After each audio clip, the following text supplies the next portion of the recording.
According to the American Kennel Club, there are over 75 million pet dogs in the United States, more than any other country in the world. And let's be honest, it's obvious why. Dogs are loyal, they're adorable, and they're truly man's best friend. However, an untrained dog can become very unruly and be a handful. I consider myself to have a lot of experience on this subject because I have owned multiple dogs at once for my whole life, and I have successfully trained all of them. The main points I will cover today are house training, leash training, clicker training, and how to teach your dog a few basic commands. I will start by giving you a few pointers on house training, since this is the first thing that you should teach your dogs to do.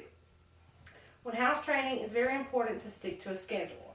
You should take your dog out first thing in the morning, last thing at night, after the dog wakes up from a nap, after they have played with a toy or a bone, after they've spent time in their crate, after they've eaten something, and after they've drank something. You should watch your dog for signs that they're getting ready to go. If your dog starts sniffing, circling, or pacing, this usually means that they have to go, and you should take them outside immediately.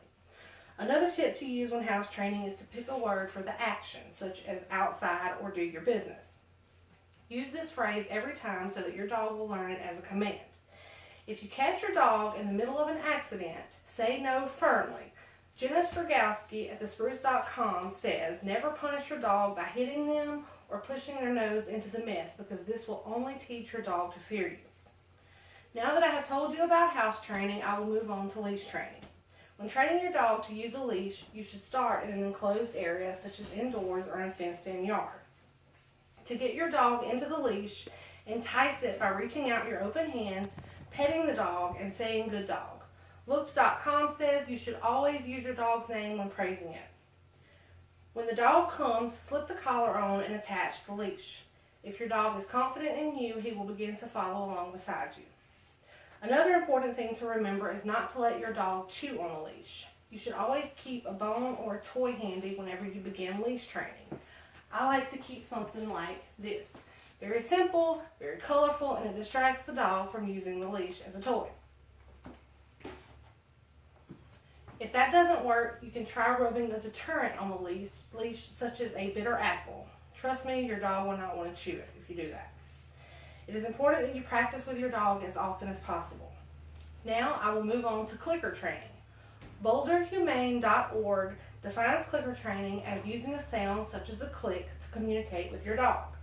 It works like this. First, you teach your dog that the click means he has won a treat. Then, you use the click to tell the dog he has done something that you like. This is a method of positive reinforcement.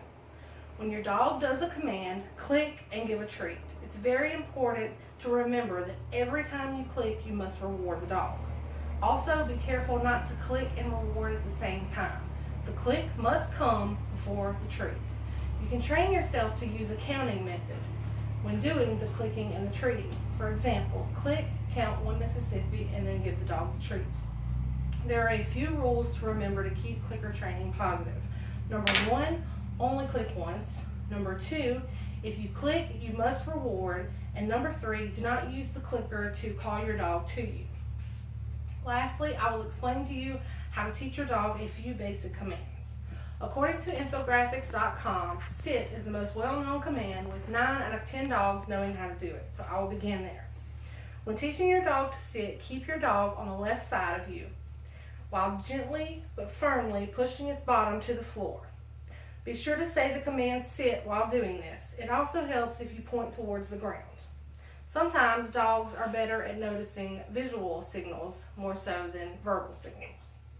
After teaching your dog to sit, you can move on to training your dog to stay. While your dog is in the sit position, raise the palm of your hand to your dog and order it to stay. If the dog tries to get up, say no firmly. When it remains in the stay position after you've given it the command, even if it's only for a few seconds, be sure to reward the dog. Finally, I will tell you how to teach your dog to come. When the dog is sitting, tell it to come and call it by name. If the dog comes to you, praise it and give it a reward. Stubborn dogs may have to be tugged on with a cord that's tied to their collar. If this is necessary, be gentle and accompany the tug with a gentle hand gesture and a warm tone. Today, I have discussed with you the 4 main areas of dog training, which are house training, leash training, clicker training, and teaching your dog a few tricks. Remember, proper training is one of your dog's basic needs. A well-trained dog is a happy dog, and the happier your dog, I promise you, the happier you will be. Thank you.